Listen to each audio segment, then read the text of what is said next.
ilmiy o'ziga manfaat bermagan olim haqida. Bilginki, boshqalarni yengib olish va o'zini ko'rsatib qo'yish maqsadida ilib berilgan munoziralar bad axloqliqlarning manbasidir.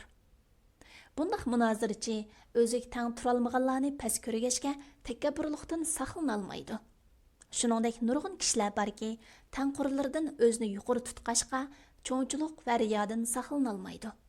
Kunimizdagi ko'pincha munozirachilar o'zining munozirada g'olib kelganligini kishilar maqsadlik bildirib, xaloyiqning o'zini maqtab, opirin o'qishni umid qiladi.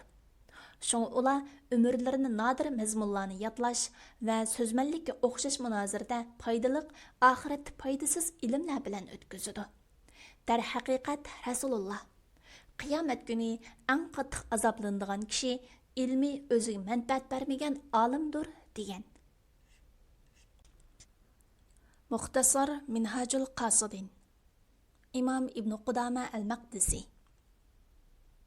Pilalg'uchi Doktor Abdulaziz Rahmatullah Tarjim qilg'uchi Abdullah Abdulmajid Nashr qilg'uchi Sajiya Islom Tadqiqot Markazi Muharriri Doktor Abdulaziz Rahmatullah A9 Korrektor Abduvali Ablis Muhammad Barat Layyaligüchi A. Aqhun 2024-yili 1-nashri 1-qatim basilishi İstanbul Nashr huquqi Sajiya Islom Tadqiqot Markaziga tava. Har qanday o'rin yoki shaxsning xohlagancha ko'paytib tarqitishiga ruxsat qilinmaydi.